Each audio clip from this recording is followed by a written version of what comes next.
சொல்வோம். இந்த அருமையான இந்த நாளிலே ஆண்டவர் நம்மோடு கூட இருந்து இந்த மாலை நேரத்தில் திரும்பவும் ஒரு விசை ஆண்டவரை நோக்கி பார்க்க அவருடைய சமூகத்தில் கொஞ்ச நேரம் காத்திருக்க கர்த்தர் நமக்கு தந்த இந்த நல்ல தருணத்திற்காக நாம் எல்லாரும் ஆண்டவரை நன்றியோடு ஸ்தோத்திரிப்போம். ஸ்தோத்திரம் ஆண்டவரே, ஸ்தோத்திரம் அப்பா. உம்மை துதிக்கிறோம் சுவாமி, உம்மை போற்றுகிறோம் ஆண்டவரே, உம்மை புகழுகிறோம், உம்மை வாழ்த்துகிறோம், உம்மை வணங்குகிறோம். ஹல்லேலூயா, ஹல்லேலூயா, ஹல்லேலூயா. கர்த்தருடைய கிருபை நம்மோடு கூட இருந்து நம்மை நடத்துகிறதுக்காக ஆண்டவரை நன்றியோடு கூட ஸ்தோத்திரிப்போம். அவர் நம்மை இம்மட்டும் பாதுகாத்து இருக்கிறார், பலப்படுத்தி இருக்கிறார், நமக்கு நன்மையானவைகளை தந்திருக்கிறார். ஒருபோது நாம் வெட்கப்பட்டு போகாதபடி கர்த்தர் நம்மை நடத்தி கொண்டிருக்கிறாரே, அதற்காக ஆண்டவரை நன்றியோடு கூட ஸ்தோத்திரிப்போம். ஹல்லேலூயா, ஹல்லேலூயா, ஹல்லேலூயா. வேதம் சொல்லுகிறது போல இக்கட்டில் எங்களுக்கு உதவி செய்யும் மனுஷனுடைய உதவி விருதா என்ற வார்த்தையின்படி ஆண்டவர் ஒருவர்தான் நமக்கு உதவி செய்ய வல்லவராய் நம்மோடு கூட இருக்கிறார். மனிதர்களை நம்பி பல நேரங்களில் நாம் சோர்ந்து போன நேரங்கள் உண்டு, நாம் ஏமாந்து போன நேரங்கள் உண்டு. ஆனால் கர்த்தரை நம்பி ஒருபோது நாம் வெட்கப்பட்டு போனதே கிடையாது. ஆண்டவர் நம்மோடு கூட இருக்கிறார். ஹல்லேலூயா, ஹல்லேலூயா. ஆண்டவரை மகிமைப்படுத்துவோம், கர்த்தரை உயர்த்துவோம். ஹல்லேலூயா. கர்த்தருடைய கிருபைக்காக ஆண்டவருக்கு நன்றி சொல்வோம். நாம் நிர்மூலமாகாதபடி இம்மட்டும் ஆண்டவர் நம்மை பாதுகாத்து இருக்கிறாரே, அதற்காக ஆண்டவருக்கு நன்றி சொல்லுங்க. ஹல்லேலூயா. ஆண்டவருடைய கிருபை நம்மை தாங்கி நடத்துகிறதுக்காக ஆண்டவருக்கு நன்றி சொல்லுங்க. ஆண்டவருடைய கிருபை நம்மை பலப்படுத்துகிறதுக்காக ஆண்டவருக்கு நன்றி சொல்லுங்க. ஆண்டவருடைய கிருபை நம்மோடு கூட இருந்து பெரிய காரியங்களை நம்முடைய வாழ்க்கையில செய்கிறதுக்காக ஆண்டவருக்கு நன்றி சொல்லுங்க. ஹல்லேலூயா. சோர்ந்து போன நேரங்களில் நம்மை பலப்படுத்தினவருடைய கிருபைக்காக ஆண்டவருக்கு நன்றி சொல்லுவோம். ஹல்லேலூயா, ஹல்லேலூயா. தளர்ந்து போன நேரத்தில் நம்மை பலப்படுத்தினவருடைய கிருபைக்காக நன்றி சொல்லுவோம். ஆண்டவர் ஒருபோது நம்மை கைவிடாத கர்த்தர். ஹல்லேலூயா. நமக்காக யாவையும் செய்து முடிக்கிற கர்த்தர். நம்முடைய உள்ளத்தின் ஆழத்திலிருந்து ஆண்டவருக்கு நன்றி சொல்லுவோம். ஆண்டவரே, நீர் எல்லாவற்றையும் பார்த்து கொள்ளுகிறவரப்பா, நீர் எல்லாவற்றையும் நன்மையாய் மாற்றுகிற தேவன். ஆண்டவரே, உம்முடைய வல்லமையுள்ள கரம் எங்களோடு கூட இருக்கிறதே, உமக்கு ஸ்தோத்திரம்னு சொல்லி ஆண்டவரை மகிமைப்படுத்துவோம். ஹல்லேலூயா. ஆண்டவருடைய தயவுள்ள கரம் நம்மோடு கூட இருக்கிறது. அவர் நம்மை காண்கிற தேவன். அவர் நம்முடைய எல்லா சூழ்நிலையும் அறிந்திருக்கிறார். நம்முடைய எல்லா நினைவுகளையும் அவர் அறிந்திருக்கிற தேவன். வேதம் சொல்லுகிறது போல நம்முடைய நினைவுகளை அறிந்திருக்கிறவர், நம்முடைய உள்ளிந்திரியங்களை ஆராய்ந்து அறிந்திருக்கிறவர். இந்த மாலை நேரத்தில் நாம் எந்த நிலைமையில் இங்கே வந்திருந்தாலும் நம்மை ஆசீர்வதிக்க, நம்மை பலப்படுத்த, நமக்கு நன்மை செய்ய அவர் வல்லமை உள்ளவராய் நம்மோடு கூட இருக்கிறாரே. ஆண்டவரை நன்றியோடு ஸ்தோத்திரிப்போமா. கர்த்தர் நல்லவர். ஹல்லேலூயா. அவருடைய கிருபைக்காக ஆண்டவருக்கு நன்றி சொல்லுவோம். அவரையே நோக்கி பார்ப்போம். ஹல்லேலூயா. அவரை நோக்கி பார்த்த முகங்கள் பிரகாசம் அடைந்தது. ஒருபோதும் நாம் வெட்கப்பட்டு போக மாட்டோம். ஆண்டவர் நமக்காக யாவையும் செய்து முடிக்கிறவராய் நம்மோடு கூட இருக்கிறார். நன்றியப்பா, நன்றியப்பா. உம்மை நன்றியோடு ஸ்தோத்திரிக்கிற ஆண்டவரே, உம்முடைய கிருபைகளை நினைத்து நாங்கள் உமக்கு நன்றி சொல்லுகிறோம். ஆண்டவரே, நீர் எங்களை இதுவரைக்கும் தப்புவித்தீர், இப்பொழுதும் தப்புவிக்கிறீர், இனிமேலும் தப்புவிப்பீர் என்று நாங்கள் உம்மை நம்பி நிற்கிறோம் அப்பா. ஹல்லேலூயா. நன்றி சுவாமி, நன்றி ஆண்டவரே, நன்றி ஆண்டவரே. Praise the Lord. உம்மை நம்பும் நான் பாக்கியவான், உம்மையே நம்பியிருப்பேன். உம் அன்பை நம்பும் நான் பாக்கியவான், உம் அன்பையே நம்பியிருப்பேன். உம்மை நம்பும் நான் பாக்கியவான், உம்மையே நம்பியிருப்பேன்.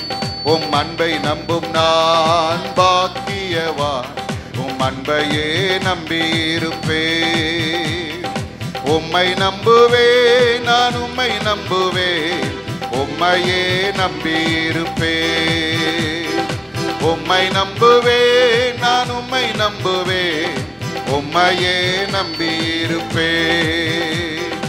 உம்மை நம்பும் நான் பாக்கியவான், உம்மையே நம்பியிருப்பேன். உம்மை நம்பும் நான் பாக்கியவான், உம் அன்பையே நம்பியிருப்பேன். உம்மை நம்பும் நான் பாக்கியவான், உம்மையே நம்பியிருப்பேன். உம் அன்பை நம்பும் நான் பாக்கியவான், உம் அன்பையே நம்பியிருப்பேன். நீ துணையானி என் கேடகமும் மானீர். அல்லேலூயா. நீர்தானே என் துணையானி என் கேடகமும் மானீர். என்னை நினைப்பவரே ஆசீர்வதிப்பவரே, என்னை நினைப்பவரே ஆசீர்வதிப்பவரே. உம்மை நம்புவேன், நான் உம்மை நம்புவேன், முடிவு பரியந்தம் உம்மை நம்புவேன். உம்மை நம்புவேன், நான் உம்மை நம்புவேன், முடிவு பரியந்தம் உம்மை நம்புவேன். உம்மை நம்பும் நான் பாக்கியவா, உம்மையே நம்பியிருப்பேன். அன்பை நம்பும் நான் பாக்கியவா, உம் அன்பையே நம்பியிருப்பேன். உம்மை நம்பும் நான் பாக்கியவா, உம்மையே நம்பியிருப்பேன். உம் அன்பை நம்பும் நான் பாக்கியவா, உம் அன்பையே நம்பியிருப்பேன். உம்மை நம்பும் மனிதர் யாவரையும் உம் கிருபை சூழ்ந்து கொள்ளும். உம்மை நம்பும் மனிதர் யாவருக்கும் உம் நன்மை மிகுந்திருக்கும். திரும்ப சொல்லுங்க. உம்மை நம்பும் மனிதர் யாவரையும் உம் கிருபை சூழ்ந்து கொள்ளும். உம்மை நம்பும் மனிதர் யாவருக்கும் உம் நன்மை மிகுந்திருக்கும். குற்றப்பட்டு போவதில்லை, நான் வெட்கப்பட்டு போவதில்லை. சொல்லுங்க. குற்றப்பட்டு போவதில்லை, நான் வெட்கப்பட்டு போவதில்லை. உம்மை நம்புவேன், நான் உம்மை நம்புவேன், முடிவு பரியந்தம் உம்மை நம்புவேன். உம்மை நம்புவேன், நான் உம்மை நம்புவேன், முடிவு பரியந்தம் உம்மை நம்புவேன். உம்மை நம்புவேன், நான் உம்மை நம்புவேன், முடிவு பரியந்தம் உம்மை நம்புவேன். உம்மை நம்புவேன், நான் உம்மை நம்புவேன், முடிவு பரியந்தம் உம்மை நம்புவேன். உம்மை நம்பும் நான் பாக்கியவான், உம்மையே நம்பியிருப்பேன். உம் அன்பை நம்பும் நான் பாக்கியவான், உம் அன்பையே நம்பியிருப்பேன். உம்மை நம்பும் நான் பாக்கியவான், உம்மையே நம்பியிருப்பேன். உம் அன்பை நம்பும் நான் பாக்கியவான், உம் அன்பையே நம்பியிருப்பேன். நீர்தானே என் துணையானி என் கேடகமும் மானி. சொல்லுங்க. நீர்தானே என் துணையானி என் கேடகமும் மானீர். திரும்ப. நீர்தானே என் துணையானி என் கேடகமும் மானி. நீர்தானே என் துணையானி என் கேடகமும் மானி. என்னை நினைப்பவரே ஆசீர்வதிப்பவரே, என்னை நினைப்பவரே ஆசீர்வதிப்பவரே. உம்மை நம்புவேன், நான் உம்மை நம்புவேன், முடிவு பரியந்தம் உம்மை நம்புவேன். உம்மை நம்புவேன், நான் உம்மை நம்புவேன், முடிவு பரியந்தம் உம்மை நம்புவேன். உம்மை நம்புவேன். அல்லேலூயா. உள்ளத்தின் ஆழத்திலிருந்து சொல்லுங்க. உம்மை நம்புவேன் ஆண்டவரே. திரும்ப. உம்மை நம்புவேன், நான் உம்மை நம்புவேன், முடிவு பரியந்தம் உம்மை நம்புவேன். உம்மை நம்புவேன், நான் உம்மை நம்புவேன், முடிவு பரியந்தம் உம்மை நம்புவேன். உம்மை நம்புவேன், நான் உம்மை நம்புவேன், முடிவு பரியந்தம் உம்மை நம்புவேன். உம்மை நம்பும் நான் பாக்கியவான், உம்மையே நம்பியிருப்பேன். அன்பை நம்பும் நான் பாக்கியவான், அன்பையே நம்பியிருப்பேன். உம்மை நம்பும் நான் பாக்கியவான். எல்லாரும் உள்ளத்தின் ஆழத்திலிருந்து ஆண்டவரை பார்த்து சொல்லுங்க, உம்மையே நம்பியிருப்பேன் அப்பா. அல்லேலூயா. உம் அன்பையே நம்பியிருப்பேன். திரும்ப உம்மை நம்பும் நான் பாக்கியவான். உம்மையே நம்பியிருப்பேன். உம் அன்பை நம்பும் நான் பாக்கியவான். உம் அன்பையே நம்பியிருப்பேன். உம்மை நம்புவேன் நான், உம்மை நம்புவேன். முடிவு பரியந்தம் உம்மை நம்புவேன். உம்மை நம்புவேன் நான், உம்மை நம்புவேன். அல்லேலூயா. ஆண்டவருடைய வல்லமை ஒவ்வொருவர் மேல இறங்கி கொண்டிருக்கிறார். கர்த்தர் தம்முடைய மகிமையினால நம்மை மூடிக்கொண்டிருக்கிறார். தம்மை நம்புகிற யாவருக்கும் அவர் நல்லவராய் இருக்கிறார். அல்லேலூயா. உம்மை நம்புவேன் நான், உம்மை நம்புவேன். முடிவு பரியந்தம் உம்மை நம்புவேன். உம்மை நம்புவேன் நான், உம்மை நம்புவேன். முடிவு பரியந்தம் உம்மை நம்புவேன். உம்மை நம்பும் நான் நம்பியிருப்பேன். அன்பை நம்பும் நான். அல்லேலூயா. ஓ நன்றி நன்றி நன்றி அப்பா. உம்மை நம்பும் நான் பாக்கியவான். உம்மையே நம்பியிருப்பேன். உம் அன்பை நம்பும் நான் பாக்கியவான். உம் அன்பையே நம்பியிருப்பேன். அல்லேலூயா. எல்லாரும் கரங்களை உயர்த்தி ஆண்டவரை பார்த்து சொல்லுங்க, ஆண்டவரே எல்லா நிலையிலும் எல்லா சூழ்நிலையிலும் உம்மை மட்டுமே நம்புவேனப்பா. ஹல்லேலூயா ஹல்லேலூயா. மனுஷனை நாங்க நம்ப மாட்டோம் ஆண்டவரே. ஹல்லேலூயா. வேதம் சொல்லுகிறது, நாங்கள் மனுஷனை நம்ப மாட்டோம். எங்கள் கையின் கிரியைகளை தெய்வங்கள் என்று சொல்ல மாட்டோம். குதிரைகளின் மேல் ஏற மாட்டோம். நீரே எங்களுடைய நம்பிக்கையாய் இருக்கிறீர். ஹல்லேலூயா. ஒரு நாள் அந்த நம்பிக்கை நம்மை வெட்கப்படுத்தாது. யாரெல்லாம் கர்த்தரை நம்பி நிற்கிறோமோ அத்தனை பேருடைய வாழ்க்கையிலும் கர்த்தர் நல்லவராக நன்மை செய்கிற தேவனாய் இருக்கிறார். சியோன் பர்வதம் நிலைத்திருப்பது போல கர்த்தரை நம்புகிறவர்கள் என்றென்றைக்கும் அசையாமல் நிலைத்திருக்கும் சியோன் பர்வதத்தை போல இருப்பார். அல்லேலூயா. நன்றி ஆண்டவரே, உம்மை நன்றியோடு ஸ்தோத்திரிக்கிறோம். நன்றி அப்பா. பரிசுத்தமுள்ள எங்கள் நல்ல ஆண்டவரே, இந்த அருமையான இந்த நாளுக்காக உம்மை துதிக்கிறோம். இந்த நாளிலே நாங்கள் திரும்பவும் ஒரு விஷயம் உடைய சமூகத்தில் வரும்படியாக, உம்மை நோக்கி பார்க்கும்படியாக நீர் எங்களுக்கு பாராட்டி இருக்கிற இந்த கிருபைக்காக ஸ்தோத்திரம். இந்த நேரத்தில் வந்த அத்தனை பேரையும் கர்த்தர் ஆசீர்வதியும் சுவாமி. உம்முடைய காயப்பட்ட கரத்தினால ஒவ்வொருவரை நீர் தொடுவீராக. ஆண்டவரே, எந்த நிலைமையில் இங்கே வந்திருக்கிறார்கள் என்பது உமக்கு தெரியும். கர்த்தர் ஒரு விசை கிருபையாக இறங்கி ஒவ்வொருவரையும் நீர் ஆசீர்வதியும், பலப்படுத்தும், கிருபைகளை தாரும், நன்மைகளை தாரும். அவருடைய எல்லா வாஞ்சை விருப்பங்களை நிறைவேற்றுவீராக. இந்த காலையில் நாங்கள் தியானித்தது போல ஆண்டவர் எங்களுடைய விண்ணப்பங்களின் சத்தத்தை கேட்கிறவராய் இருக்கிறீரப்பா. எங்களுக்காக யாவையும் செய்து முடிக்கிறவராய் இருக்கிறீர். உம்மை துதிக்கிறோம். நீரே பொறுப்பெடுத்துக்கொள்ளும். இப்பொழுது நாங்கள் உம்முடைய வார்த்தைகளை தியானிக்கும் பொழுது நீர் எங்களோடு கூட பேசும்படி இடைபடும்படி ஜெபிக்கிறோம்.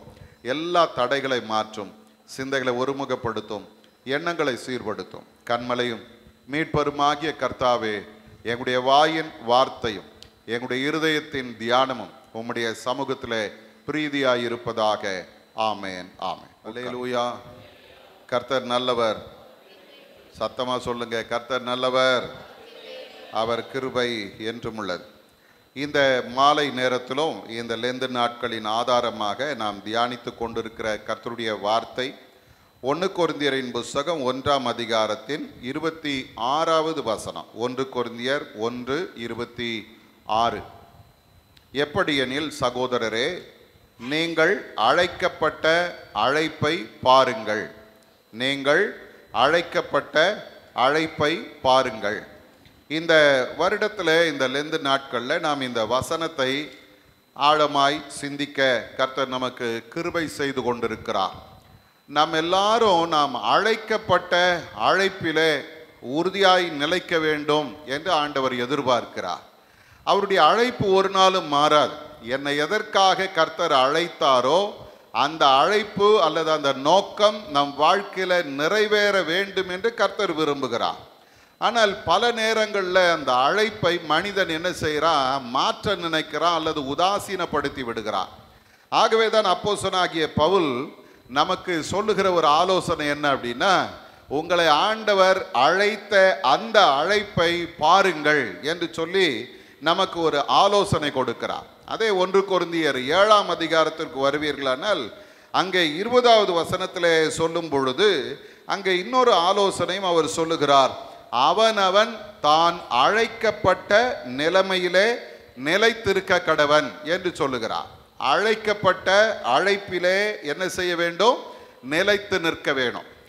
சில நேரங்களில் இந்த அழைப்பை மாற்றுவதற்கு அல்லது இந்த அழைப்பிலிருந்து நம்மை தவறி போக வைப்பதற்கு நிறைய ஆட்கள் எழும்புவாங்க. உதாரணத்துக்கு ஒன்று சொல்கிறேன். ஒருத்தர் என்கிட்ட சொன்னார், நீங்கள் பண்ணுற பிரசங்கம் உலகத்துக்கெல்லாம் தெரியணும். என்ன, நீங்கள் பண்ணுற பிரசங்கம் உலகத்துக்கெல்லாம் தெரியணும். ஆனால் நீ என்ன பண்ணுற தெரியுமா, குண்டு சட்டியில் குதிரை ஓட்டிகிட்டு இருக்கிற.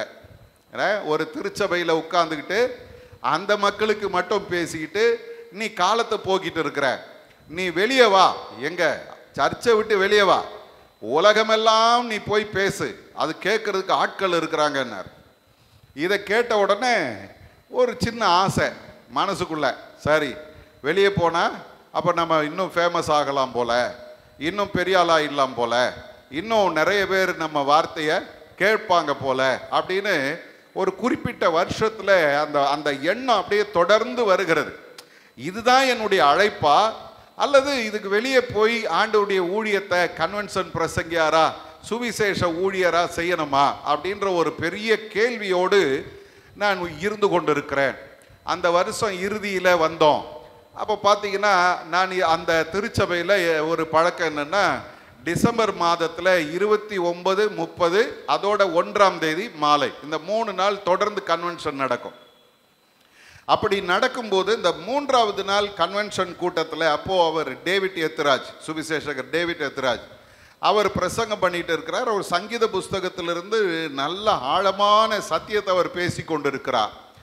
இப்போ இந்த வார்த்தைகளை கேட்டுக்கொண்டிருக்கும் போதே இன்னொரு பக்கம் இந்த எண்ணம் ஓடுது, என்ன எது, இந்த சர்ச்சில் பாஸ்டராக இருக்கிறது தான் என்னுடைய அழைப்பா, இல்லை வெளியே போய் ஊழியம் பண்ணுறது என்னுடைய அழைப்பா அப்படின்னு யோசித்து கொண்டிருக்கும் போது அவர் திடீர்னு சொல்லி அவர் பேசி கொண்டிருந்த அந்த சப்ஜெக்டை விட்டுட்டு அவர் சொன்னார், கர்த்தருடைய வரங்களும் ஆண்டவருடைய அழைப்பும் மாறாதது அப்படின்னார். சொல்லிட்டு அவர் சொன்னார், இப்போ நிறைய பாஸ்டருங்களுக்கு ஒரு ஆசை என்னன்னா, நம்ம கன்வென்ஷன் பிரசங்கியாராக போயிட்டா இன்னும் பேர் எடுத்துக்கலாம் அப்படின்னு ஒரு ஆசை. அதே போல் அந்த கன்வென்ஷன் பேசுகிறவங்களுக்கு நம்ம ஒரு சர்ச்சை ஆரம்பித்து வச்சிட்டோம்னா நமக்கு எதிர்காலத்துக்கு அது ஒரு நம்பிக்கை அப்படின்னு ஒரு ஆசை. ஆகவே இங்கே இருக்கிறவன் அங்கே போக பார்க்குறான், அங்கே இருக்கிறவன் இங்கே வர பார்க்குறான் அப்படின்னு சொல்லிட்டு அவர் சொன்ன வார்த்தை என்ன தெரியுமா, ஆண்டவர் உன்னை எந்த அழைப்பிலே அழைத்தாரோ அந்த அழைப்பு உன் வாழ்க்கையின் கடைசி வரைக்கும் மாறாதுன்னார். அல்லேலூயா. இன்னைக்கு நிறைய நேரங்களில் அழைப்பை பாருங்கள், ஆண்டவர் என்னை எதற்காக அழைத்திருக்கிறார், அந்த அழைப்பிலே நான் நிலைத்து நிற்காவிட்டால் என்னை அழைத்த ஆண்டவரை நான் வெட்கப்படுத்துகிறேன்னு அர்த்தம். அல்லேலூயா. அப்போ இன்னைக்கு ஆண்டவர் உங்களுக்கு எனக்கோ இன்னொரு நபரை நமக்கு முன்பாக வைக்க விரும்புகிறார். அது யார் அப்படின்னு பார்த்தீங்கன்னா, நம்ம எல்லாருக்கும் பழக்கமான ஆபிரகாமை ஆண்டவருடைய வேதம் சொல்லுகிறது. அந்த ஆபிரகாமை ஆண்டவர் அழைக்கிறார். ஆதியாகமம் 12ஆம் அதிகாரத்தில் நீங்கள் பார்ப்பீர்களானால் அந்த முதல் வசனம் வாசிங்க பார்க்கலாம். ஆதியாகமம் 12:1, ஆபிரகாமை நோக்கி, நீ உன் தேசத்தையும் உன் இனத்தையும் உன் தகப்பன் வீட்டையும் விட்டு புறப்பட்டு நான் உனக்கு காண்பிக்கும் தேசத்துக்கு போ என்று ஆண்டவர் அழைக்கிறார். அருமையானவர்களை, இந்த இடத்துல நாம் பார்க்கும்போது கடந்த அதாவது வெள்ளிக்கிழமை நாம் சிந்தித்தோம், நோவாவை கர்த்தர் தெரிந்தெடுத்தார். அவர் அவனை குறித்து ஒரு நோக்கம் வச்சிருந்தாரு. ஆனால் அந்த நோக்கம் அப்படியே நீர்த்து போய்விட்டது. அவனுடைய சந்ததி கர்த்தருக்கு பிரியமானதாய் ஒரு சந்ததி எழும்பும் என்று பார்த்தால் அந்த சந்ததியில் அந்த அளவுக்கு வைராக்கியமான ஆட்கள் இல்லை. இப்ப ஆண்டவருக்கு ஒரு ஆசை, தன்னை சேவிக்கிற ஒரு கூட்டத்தை கர்த்தர் தமக்கென்று தெரிந்தெடுக்க வேண்டும். ஆதாமை தெரிந்தெடுத்தார், தம்மோடு கூட இருக்கும்படியாய், தம்மை பிரதிபலிக்கும்படியாய் கர்த்தர் தெரிந்தெடுத்தார். அந்த ஆதாம் அதை இழந்து போனார். நோவாவை கர்த்தர் தெரிந்தெடுத்தார். அந்த நோவாவினுடைய வாழ்வும் கொஞ்சம் கொஞ்சமா அப்படியே இறங்கி போச்சு. இப்ப புதிதாக ஒரு மனிதனை கர்த்தர் தேடுகிறார். அந்த மனுஷன் யாரு அப்படின்னு பார்த்தா, அவன் ஊர் என்கிற கல்தேய தேசத்தை சேர்ந்த மனுஷன். அவனுடைய அப்பா விக்கிரகங்களை செய்து வியாபாரம் செய்கிற ஒரு வியாபாரி. இந்த மனிதன் ஆபிரகாமுடைய குடும்பம் கர்த்தரை அறியாத ஒரு குடும்பம். அவங்க கல்தேய இனத்தை சேர்ந்தவர்களானதினால அவர்கள் அந்த தெய்வங்களை வணங்கி கொண்டிருந்தார்கள். இப்படிப்பட்ட சூழ்நிலையில ஒரு நாள் ஆண்டவர் ஆபிரகாமை கூப்பிட்டு அவனை பார்த்து சொல்றார், நீ உன் தேசத்தையும் உன் இனத்தையும் உன் தகப்பன் வீட்டையும் விட்டு நான் உனக்கு காண்பிக்கும் தேசத்துக்கு போ என்று ஆண்டவர் அழைக்கிறார். எதற்காக அவர் அவனை அழைத்தார் அப்படின்னு பார்த்தீங்கன்னா, தம்மை சேவிக்கும்படியாக ஒரு அழைப்பு. சேவித்தல் அப்படின்னா என்ன அப்படின்னு பார்த்தீங்கன்னா, தன்னை முழுமையாக அர்ப்பணித்து கடவுளை சார்ந்து நிற்கிற வாழ்க்கை. இன்றைக்கு இந்த ஆபிரகாமை கர்த்தர் அழைக்கும் பொழுது 3 காரியங்களை விட சொல்றார். ஒன்று, அவனுடைய தேசத்தை விடணும். 2வது, அவனுடைய இனத்தை, அல்லது ஆங்கில வேதம் சொல்லுது கிண்டர் அப்படின்னு சொல்லுது. அந்த கிண்டர் அப்படின்றது உறவுகள், நெருங்கிய சொந்தம், இதெல்லாம் விடணும். 3வது ஒன்று சொல்லுது, உன்னுடைய தகப்பன் வீட்டை விடு அப்படின்னு சொல்லுது. இது 3ஐயும் நீங்க கொஞ்சம் ஆழமா யோசிச்சீங்கன்னா, ஒரு மனிதனுடைய ஐடென்டிட்டி இதுதான். இப்ப நமக்கு ஒரு ஆதார் கார்டு கொடுக்குறாங்க. அந்த ஆதார் கார்டு என்ன? நான் யார் இல்ல. 2வது, என் வீடு என்ன, எங்க அப்பா பேர் என்ன, என்னுடைய தேசம் என்ன, இது எல்லாமே அதுல இருக்கும். இந்த கார்டை வச்சுக்கிட்டு நீங்க என்ன வேணாலும் பண்ணலாம் அப்படின்னு சொல்றாங்க இல்லையா? அப்போ ஒரு மனிதனுடைய அடையாளம் என்ன அப்படின்னா, அவனுடைய ஊர், அவனுடைய தேசம், அவனுடைய தேசம். இப்ப ஆண்டவர் என்ன சொல்றார் தெரியுமா? அப்பா, நீ எதை பெருமையாய் நினைத்து கொண்டிருக்கிறாயோ, என் தேசம் இல்ல. இவன் நம்மால் ஒருத்தர் கிளம்பிட்டார், என் தேசம் என் மண் என் மக்கள் அப்படின்னு கிளம்பி இருக்கிறார்ல. அப்ப அவருக்கு என்னன்னா, என் மண் அப்படின்னதும் இந்த தேசம் முழுவதும் எங்களுக்கு சொந்தம் அப்படின்னு அவர் நினைக்கிறார். அப்ப இந்த இடத்துல நாம் பார்க்கிறோம், ஆண்டவர் சொல்றாரு, முதல்ல நீ விட வேண்டியது எது தெரியுமா? உன்னுடைய தேசப்பற்றை, அல்லது உன்னுடைய தேசம் என்கிற இப்பொழுது நீ நம்பிக்கொண்டிருக்கிற இந்த ஊர் என்கிற கல்தேய தேசத்தை விட்டு வெளியே வரணும். காரணம் என்ன? அங்கே விக்கிரக வழிபாடு இருக்கிறது, கர்த்தரை அறியாத மக்கள் சுற்றி இருக்கிறாங்க, உன்னை வழி விலகி போக செய்கிற சூழ்நிலைகள் அங்கே இருக்கிறது, அங்கிருந்து வெளியே வா. அருமையானவர்களே, 2வது ஆண்டவர் சொல்றாரு, உன்னுடைய உடன்பிறப்புகள், உன்னுடைய உறவுகள், அதை தான் அங்க சொல்றாரு, உன்னுடைய இனத்தை விட்டு வெளியே வா. ஏன் அந்த இனம் அப்படின்னா, என்னுடைய நம்பிக்கையாக அது இருக்கிறது. எங்க சொந்தக்காரங்க என்னை விட்டுற மாட்டாங்க, அப்படித்தானே சொல்லுவாங்க. எங்க அண்ணன் என்னை விட்டுற மாட்டார். யார் எனக்கு என்ன பண்ணாலும் சரி, எங்க குடும்பம் இருக்குது பாருங்க, அவங்க என்னை பார்த்துக்குவாங்க அப்படின்ற ஒரு நம்பிக்கை. நான் விழுந்தாலும் என்னை தூக்கி நிறுத்துறதுக்கு ஒரு கூட்டம் இருக்குது இல்ல. நம்ம எங்க போனாலும் ஒரு ஒரு ஒரு பழக்கம் நமக்கு உண்டு. நம்ம ஊர்லயே, தமிழ்நாட்டுக்குள்ளேயே நீங்க பார்த்தீங்கன்னா, ஒவ்வொரு ஊருக்காரங்களும் தங்களுடைய ஊருக்காரங்களை ரொம்ப முக்கியப்படுத்துவாங்க இல்ல. நீங்க எந்த ஊர்? போன உடனே கேட்பாங்க, நீங்க எந்த ஊர், நீங்க யாரு இல்ல. ஒரு இடத்துக்கு பெண் பார்க்க போனோம். அப்போ எங்க கூட ஒருத்தர் வர்றார், அவருக்கும் இந்த குடும்பத்துக்கு சம்பந்தமே கிடையாது. இப்போ அங்கே போய் உட்கார்ந்து பெண் பார்த்தோம், பேசணும், எல்லாம் பேசி முடிக்கிற நேரம் இவர் பக்கத்தில் இருக்கிற அந்த பெண் வீட்டுக்காரரை விசாரிக்கிறார், நீங்கள் எந்த ஊர் அப்படின்னார். அவர் உடனே தன்னுடைய ஊரை சொன்னார். அப்படியா, பக்கத்தில் நெருங்கிட்டோம் அப்படி. அப்புறம் கேட்டார், அங்கே எந்த இடம்? அவர் அந்த தெரு பேரை சொன்னார். இன்னும் நெருங்கிட்டோம். அப்புறம் ஏன் அங்கே எந்த யாரு அப்படின்னோம். அந்த பேர், ஆடாடா நம்ம சொந்தக்காரங்களாயிட்டோங்க அப்படின்னார். அப்போ ஒரு மனிதனுக்கு அவரை குறை சொல்ல மாட்டார். ஏன்னா எல்லாருக்குள்ளேயும் அந்த எண்ணம் இருக்கிறது, நம்மாலு, நம்ம ஊருக்காரரு, நம்ம தெருக்காரரு, நமக்கு தெரிஞ்சவர் அப்படின்ற ஒரு எண்ணம். அப்போ எதுக்காக சொல்றேன், ஆண்டவர் அந்த எண்ணத்தை ஆபிரகாம் இடத்திலிருந்து மாற்ற விரும்புகிறார். அப்போ உன் தேசத்தை நீ விட்டுரு, ரெண்டாவது உன்னுடைய இனத்தை விட்டுரு, எங்காலு, எங்க குடும்பம், எங்களுடைய சொந்தம் அப்படின்ற அந்த அந்த பற்றை நீ விடு. மூன்றாவது இன்னும் நெருங்கி வர்றாரு, உன் தகப்பன் வீட்டை விடு. அல்லேலூயா. எதை இழந்தாலும் இழப்ப, எங்க அப்பா சொத்தை நான் என்ன பண்ண மாட்டேன் சொல்றோம்ல. எங்க அப்பா சம்பாதிச்சது, எங்க தாத்தாது, எங்க பரம்பரை சொத்து இல்ல. ஆண்டவர் சொல்றாரு, இது இது கர்த்தரை சேவிப்பதற்கு தடையா இருக்குமானால் அதையும் விட்டு நாம் வெளியே வர வேண்டும் என்று கர்த்தர் விரும்புகிறார். அல்லேலூயா. இப்ப பாருங்க, இந்த ஆபிரகாம் அவனுக்கு பாதுகாப்பு என்று இதுவரைக்கும் அவன் நினைத்திருந்த அவனுடைய தேசம், அவனுடைய இனம், அவனுடைய தகப்பன் வீட்டை விட்டு ஆண்டவர் சொல்றாரு, நான் உனக்கு காண்பிக்கும் தேசத்துக்கு போ. உடனே காமிச்சாரா அப்படின்னா இல்ல. நீங்க எபிரேயரின் புஸ்தகத்தை வாசி பார்த்தீங்கன்னா அங்கே இந்த ஆபிரகாமுடைய நிலையை நாம் பார்க்கிறோம். அருமையானவர்களே, கர்த்தரை சேவிக்க வேண்டுமானால் நீங்களும் நானும் நம்முடைய கம்ஃபர்ட் ஜோன், நம்ம எதெல்லாம் எனக்கு பாதுகாப்பு, எதெல்லாம் எனக்கு மேன்மை, எதெல்லாம் எனக்கு நன்மை என்று நாம் நினைக்கிறோமோ அதை விட்டுட்டு வெளியே வரணும். பாதுகாப்பா உட்கார்ந்துக்கிட்டு நான் கர்த்தரை சேவிக்கிறேன்னு சொன்னா கிடையாது.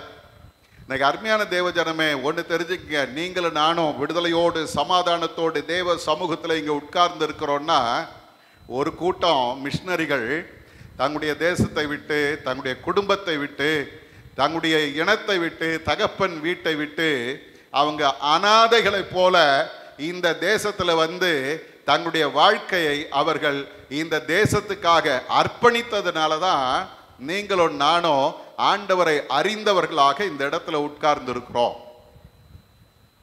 ஒருத்தர் இப்படி ஒரு தீசிஸ் எழுதினார் டாக்டரேட்டுக்கு. அவர் என்ன எழுதினார் தெரியுங்களா? சுவிசேஷம் தென் மாவட்டங்களில் பரவின பொழுது அவர்களுடைய வாழ்க்கை தரத்தையே மாற்றி விட்டதா. ஒரு காலத்தில் படிக்க முடியாது, இன்னார் தான் படிக்கணும், இன்னார் படிக்கக்கூடாது. அப்படி இருந்த ஒரு காலகட்டத்தில் மிஷினரிகள் வந்து எல்லாருக்கும் கல்வி என்று கொண்டு வந்து, எல்லாருக்கும் உரிமைன்னு சொல்லி, பெண்களுக்கு உரிமைன்னு சொல்லி நிறைய உரிமைகளை கற்றுக் கொடுத்து அதை சட்டமாக்கினார். பார்த்தீங்கன்னா சில நேரங்களில் ஆச்சரியமா இருக்கும், நமக்கென்று கடவுள் ஏற்படுத்தின ஒரு நல்ல உள்ளங்கள் இல்ல, நல்ல உள்ளங்கள். ஏமி கார்மைக்கல் அந்த அம்மா காலத்தில் தாசிகள் இல்லை, தேவதாசிகள் கூட்டம். சின்ன பிள்ளைங்களுக்கு பொட்டு கட்டி விட்டுருவாங்க, அந்த பிள்ளைங்களை கோயிலில் கொண்டு போய் விட்டுருவாங்க, நேர்ந்துட்டு விட்டுருவாங்க.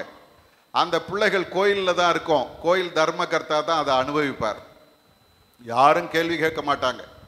அதனுடைய வாழ்க்கை அவ்வளவுதான், முடிஞ்சு போச்சு. அப்படிப்பட்ட ஒரு சூழ்நிலையில் ஏமி கார்மைக்கல் என்ன பண்ணுவாங்களாம், இரவு நேரத்தில் அந்த அம்மா நல்ல கலராக இருப்பாங்களாம், கையெல்லாம் காப்பி பொடியை பூசிக்குவாங்களாம், கருப்பாயிடும். அவங்க கை இதுவரைக்கும் துணியை போட்டு மறைச்சிக்கிட்டு காப்பி பொடியை பூசிக்கிட்டு தன்னுடைய முகத்தில் காப்பி பொடியை பூசிக்குவாங்க கருப்பாக இருக்கிறதுக்காக. அந்த இருட்டில் போய் அப்படிப்பட்ட பெண் பிள்ளைகளை அங்கேருந்து கூட்டிகிட்டு வந்து அவர்களை வளர்க்க ஆரம்பித்தார். இப்போ உயர் ஜாதி மக்கள் எல்லாம் வந்து இந்த அம்மாவுக்கு எதிராக நிற்கும் போது அங்கே வாக்கர் அப்படின்ற ஒரு ஊழியக்காரர், அவர் ஒரு மிஷினரி, ஜான் வாக்கர், அவர் என்ன பண்ணாரா, இந்த அம்மாவுக்கு சப்போர்ட்டா கோர்ட்ல கேஸ் போட்டு இந்த தாசி முறையை அவர் அதை தடுத்து நிறுத்தினார். ஆனால் இன்னைக்கு சரித்திரம் வேற எங்கெங்கேயோ சொல்லுது, யார் யாரோ பண்ணாங்க, அவங்க பண்ணாங்க, இவங்க பண்ணாங்க. ஆனால் உண்மை இதுதான். ஆண்டவருடைய ஊழியக்காரர்கள் இந்த தேசத்தில் வந்து சுவிசேஷத்தை சொன்னது மட்டுமல்ல, பெரிய மாற்றங்களை ஏற்படுத்தினார்கள். அதற்கு அடிப்படை என்ன தெரியுமா? அவன் தன் சொந்த தேசத்தை விட்டான், தன்னுடைய தகப்பன் வீட்டை விட்டான், தன்னுடைய சொந்தக்காரங்களை விட்டான், கர்த்தருக்கென்று எழும்பினார்கள். அல்லேலூயா, அல்லேலூயா. சிடி ஸ்டட் அப்படின்னு ஒருத்தர், அவர் இங்கிலாந்து கிரிக்கெட் டீம்னுடைய கேப்டனாக இருந்தவர். அவர் பாருங்க, அவர் என்ன பண்ணாரா, அவருடைய அப்பா பாருங்க 2 பெரிய கிரிக்கெட் கிரவுண்டு இவருடைய பெயர்ல எழுதி வச்சாரா. பயங்கர சொத்து எல்லாம். அவர் ஒரு நாள் ரட்சிக்கப்பட்ட பொழுது தன்னை மிஷினரியாக ஒப்பு கொடுத்தாரு. இப்போ இவ்வளவு சொத்து இருக்குது, இதை வச்சுக்கிட்டு அவர் என்ன வேணாலும் செய்யலாம் அப்படின்ற ஒரு சூழ்நிலை இருக்கும்போது அவர் என்ன பண்ணாரா தெரியுங்களா, மொத்தத்தையும் வித்து மிஷினரி ஸ்தாபனத்துக்கு அதை கொடுத்து விட்டார். ஒண்ணுமில்லாம ஆண்டவருக்காக என்னை அர்ப்பணிக்கிறேன் என்று அர்ப்பணித்து இந்தியாவுக்கு வந்து ஊட்டி பகுதியில் கர்த்தருடைய ஊழியத்தை செய்தார்.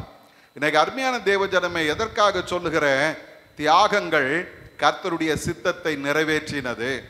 தகப்பன் வீட்டை விட்டவர்கள், சொந்தங்களை விட்டவர்கள், தேசத்தை விட்டவர்கள் கர்த்தருடைய சித்தத்தை நிறைவேற்றினதுனால தான் நீங்களும் நானும் இந்த இடத்துல உட்கார்ந்து இருக்கிறோம். இன்னைக்கு ஆண்டவர் உங்களை என்னையும் பார்த்து சொல்றாரு, என்னை சேவிக்கிறதற்கு ஒரு கூட்டத்தை நான் தெரிந்தெடுத்திருக்கிறேன். அல்லேலூயா.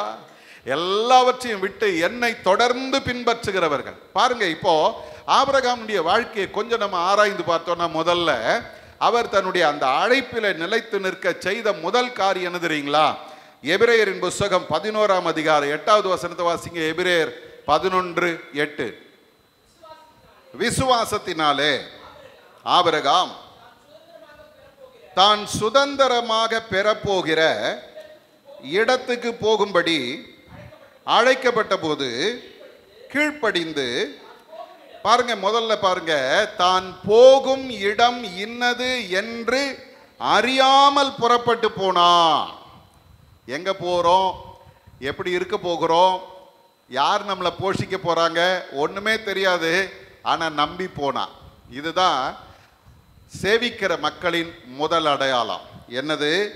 ஆண்டவர் தன்னை நடத்துவார் என்ற அந்த முழு அர்ப்பணிப்பு ஒரு மனிதனுக்கு தேவை. அல்லேலூயா. நான் எப்படி நடப்பேன், நான் எப்படி செய்வேன், நான் என்ன செய்வேன் அப்படின்ற அந்த கேள்வி அல்ல. என் ஆண்டவர் என்னை நடத்துவார். அல்லேலூயா. ஹட்சன் டெய்லர் அப்படின்ற ஒரு பெரிய மிஷனரி, சீன தேசத்தில் ஒரு பெரிய எழுப்புதலை ஏற்படுத்தினவர். அவர் தன்னுடைய ஊழியத்தின் ஆரம்பத்தில் வெறும் ஒரு மிஷனரிக்கான பணத்தை மட்டும்தான் தன் கையில் வச்சுக்கிட்டு அவர் சீனாவுக்கு போறார். அப்போ இவருக்கு ஒரு பெரிய கேள்வி என்னன்னா, இந்த பணம் என்னுடைய ஊழியத்தில் எவ்வளவு நாள் வரும், ஆண்டவர் எவ்வளவு நாள் என்னை நடத்துவார், எப்படி என்னை நடத்துவார் அப்படின்னு ஒரு கேள்வி அவருக்கு இருந்துச்சு.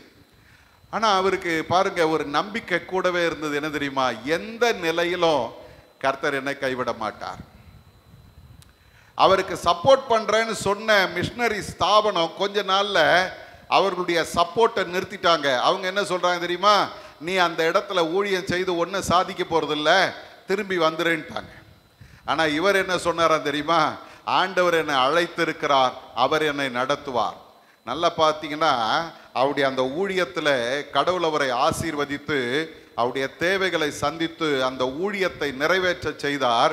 கடைசியில் அவர் அந்த ஊழியத்தை முடிக்கும் போது ஏறக்குறைய 5000 பேருக்கு ஸ்பான்சர் இவர் செய்யும்படியாக கடவுள் அவரை நடத்தினார். அல்லேலூயா. அவர் ஆண்டவர் உண்மை உள்ளவர் இல்லையா? ஆபிரகாம் அதைத்தான் நம்பினா. தன்னை அழைத்த தேவன் உண்மை உள்ளவர். எங்கே போகிறோம் என்று தெரியாமலே அவன் புறப்பட்டு போனான். அப்ப முழுமையான அர்ப்பணிப்பு நமக்கு தேவை. ரெண்டாவது பாருங்க, இதே எபிரேயர் 11ஆம் அதிகாரம் 9வது வசனத்துல பாருங்க, விசுவாசத்தினாலே அவன் வாக்குத்தத்தம் பண்ணப்பட்ட தேசத்திலே பரதேசியை போல சஞ்சரித்து அந்த வாக்குத்தத்தத்திற்கு உடன் சுதந்திரராகிய ஈசாக்கோடும் யாக்கோபோடும் கூடாரங்களில் குடியிருந்தான். நீங்க பாத்தீங்கன்னா ஒரு பெரிய பணக்காரன். ஆபிரகாம் ஒரு பெரிய பணக்கார குடும்பத்தில் பிறந்தவர். அவர் ஒரு வியாபார குடும்பத்தில் பிறந்தவர். அப்படிப்பட்ட மனுஷன் இப்ப ஆண்டவர் சொன்னார் என்பதற்காக தன் தேசத்தை விட்டு, தன் இனத்தை விட்டு, தன் தகப்பன் வீட்டை விட்டு புறப்பட்டவர். இப்ப ஆண்டவருடைய வார்த்தையை நம்பி போன பொழுது, ஆண்டவரை நம்பி அவன் எங்க குடியிருந்தான தெரியுமா? கூடாரத்தில் குடியிருந்தானா. வனாந்திரத்தில் போய்கொண்டிருக்கிறா. எங்க நினைச்ச நேரம் கூடாரத்தை தூக்கிட்டு கிளம்பிடுவாரு. திடீர்னு ஒரு இடத்துல இருப்பார், இன்னொரு நாளைக்கு ஒரு இடத்துல இருப்பார். அவர் பாட்டுன்னு ஆண்டவர் நடத்துகிற பாதையில போய்கொண்டே இருந்தான். வேதம் சொல்லுகிறது, தன் பிள்ளைகளோடு அவன் என்ன செய்தானாம்? கூடாரங்களில் குடியிருந்தான். நிலை இல்லாத வீட்டில் அவன் குடியிருந்தான். அப்ப இன்னொன்னு நம்ம தெரிஞ்சுக்கணும், நான் கர்த்தரை சேவிக்க அழைக்கப்பட்டிருக்கிறேன். ஆகவே நான் எந்த கஷ்டத்தையும் கடவுளுக்காக சகிக்க வேண்டும். அல்லேலூயா. கடவுளுக்காக எந்த கஷ்டத்தையும் சகிக்கணும். இன்னைக்கு அநேக நேரங்களில் நான் முதல்ல சொன்ன மாதிரி கம்ஃபர்ட் ஜோனில் உட்காந்துக்கிட்டு அல்லேலூயா கர்த்தாவே உமக்கு ஸ்தோத்திரம்னு சொல்றது இல்லை. ஒன்றுமே இல்லாத இடத்துலையும் கர்த்தரை நம்பி உட்கார்ந்து கொண்டு ஆண்டவரே நீர் என்னை நடத்துகிறீர் அதற்காக உமக்கு ஸ்தோத்திரம்னு சொல்கிறவங்க தான் கர்த்தரை சேவிக்க முடியும். அல்லேலூயா. இன்னைக்கு அருமையான தேவஜனமே, நான் சுகபோகமாய் வாழ்ந்துக்கிட்டு கர்த்தரை துதிக்கிறதுல அர்த்தம் கிடையாது. நான் குறைவுள்ளவனாய் கர்த்தருக்காக பாடுகளை சகிக்கும் போதும் கர்த்தரை மகிமைப்படுத்துகிற அந்த வாழ்க்கையை கர்த்தர் எதிர்பார்க்கிறார். ஆபிரகாம் தான் அழைக்கப்பட்ட அழைப்பில் உறுதியாய் இருக்க காரணம் என்ன தெரியுங்களா? கர்த்தருக்காக தன்னை முழுமையாய் அர்ப்பணித்தான்.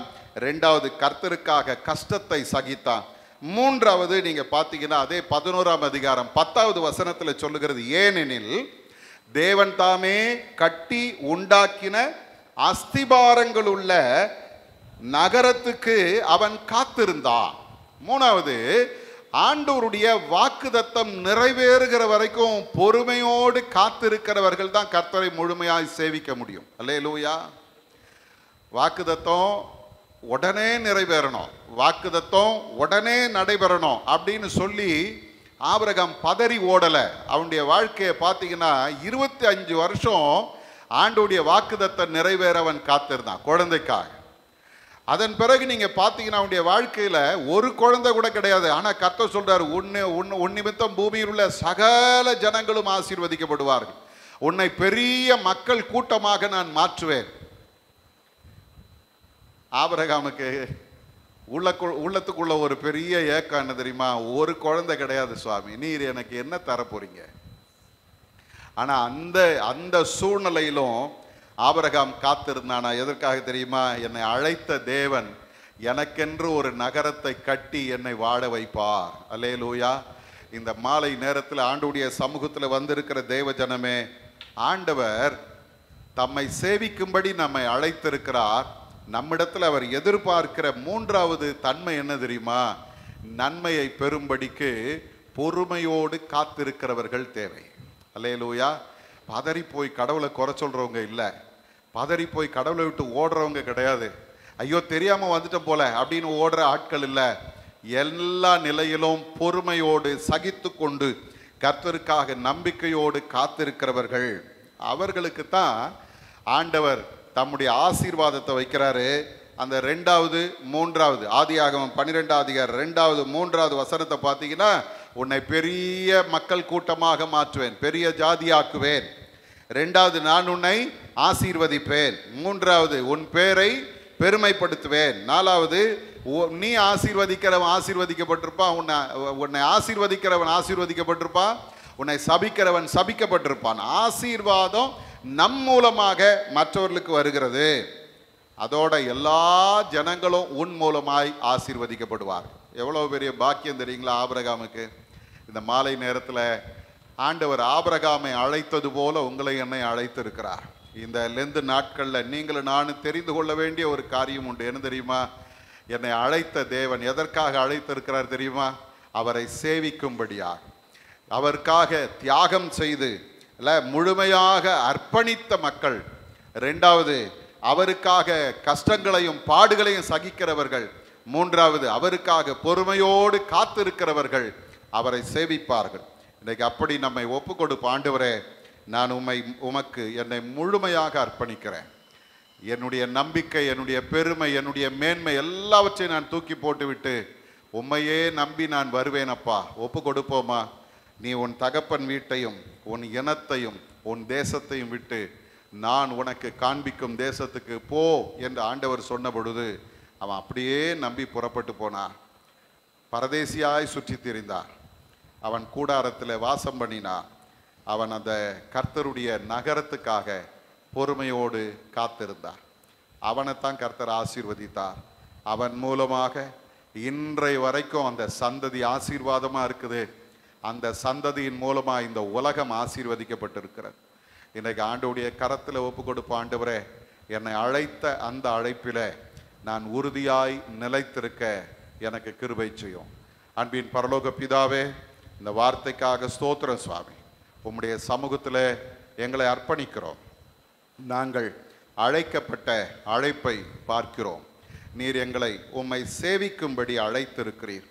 ஆண்டவரே, எங்களுடைய நம்பிக்கை, எங்களுடைய மேன்மை, எங்களுடைய பெருமை என்று நாங்கள் நினைக்கிற எல்லாவற்றையும் விட்டு கர்த்தரை மாத்திரம் சார்ந்து முழுமையான அர்ப்பணிப்போடும் எந்த சூழ்நிலையும் சகித்து கொள்ளுகிற தன்மையோடும் நன்மை பெறும்படி நம்பிக்கையோடு காத்திருக்கிறவர்களாய் எங்களை நாங்கள் உமக்கு அர்ப்பணிக்கிறோம் சுவாமி. ஆபிரகாமோடு கூட அவனுடைய விசுவாசத்திலே பங்காளிகளாய் நாங்களும் நின்று அந்த ஆசீர்வாதத்தை சுதந்தரித்து கொள்ள எங்களை ஒரு விசை தகுதிப்படுத்தும். வந்த எல்லாரையும் கர்த்தர் அப்படி நடத்துவீராக. உம்முடைய கிருபை சூழ்ந்து கொள்ளட்டும். இயேசுவின் மூலம் ஜெபிக்கிறோம் எங்கள் நல்ல பிதாவே. ஆமேன், ஆமேன்.